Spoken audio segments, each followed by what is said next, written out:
हनुमान जी के धर्मपिता वायु थे। इसी कारण उन्हें पवन पुत्र के नाम से भी जाना जाता है। बचपन से ही दिव्य होने के साथ साथ उनके अंदर असीमित शक्तियों का भंडार था। बालपन में एक बार सूर्य को पका हुआ फल समझकर उसे खाने के लिए उड़कर जाने लगे। उसी समय इंद्र ने उन्हें रोकने के प्रयास में वज्र से प्रहार कर दिया। वज्र के प्रहार के कारण बालक हनुमान की ठुड्डी टूट गई और वे मूर्छित होकर धरती पर गिर गए।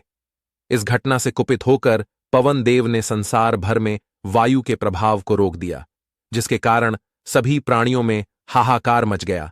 वायुदेव को शांत करने के लिए अंततः इंद्र ने अपने द्वारा किए गए वज्र के प्रभाव को वापस ले लिया। साथ ही साथ अन्य देवताओं ने बालक हनुमान को कई वरदान भी दिए। यद्यपि वज्र के प्रभाव ने हनुमान की ठुड्डी पे कभी ना मिटने वाला चिन्ह छोड़ दिया।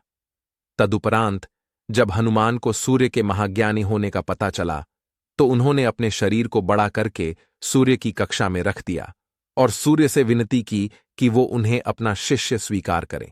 मगर सूर्य ने उनका अनुरोध ये कहकर अस्वीकार कर दिया कि चूंकि वो अपने कर्म स्वरूप सदैव अपने रथ पे भ्रमण करते रहते हैं, अतः हनुमान प्रभावपूर्ण तरीके से शिक्षा ग्रहण नहीं कर पाएंगे।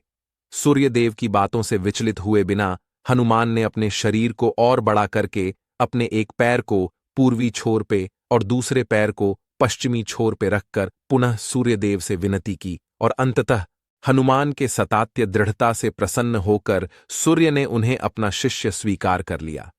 परंतु हनुमान के पुनहाग्रह करने पर सूर्यदेव ने गुरुदक्षिणा स्वरूप हनुमान को सुग्रीव धर्मपुत्र सूर्य की सहायता करने की आज्ञा दे दी। हनुमान के इच्छानुसार सूर्यदेव का हनुमान को शिक्षा देना। सूर्यदेव के अनंत, अनादि, नित्य, अविनाशी और कर्म साक्षी होने वर्णन करता है। हनुमान जी बालपन में बहुत नटखट थे। वो अपने इस स्वभाव से साधु संतों को सता देते थे। बहुधा वो उनकी पूजा सामग्री और आदि कई वस्तुओं को छीन झपट लेते थे। उनके इस नटखट स्वभाव से रुष्ट होकर साधुओं ने उन्हें अपनी शक्तियों को भूल जाने का एक लघु शाप दे दिया। इस शाप के प्रभाव से हनुमान अपनी सब शक्तियों को अस्थायी रूप से भूल जाते थे और पुनः किसी अन्य के स्मरण कराने पर ही उन्हें अपनी असीमित शक्तियों का स्मरण होता था। ऐसा माना जाता है कि अगर हनुमान शाप रहित होते तो रामायण में राम रावण युद्ध का स्वरूप पृथक भिन्न न्यारा ही होता। कदाचित वो स्वयं ही रावण सहित संपूर्ण लंका को समाप्त कर देते।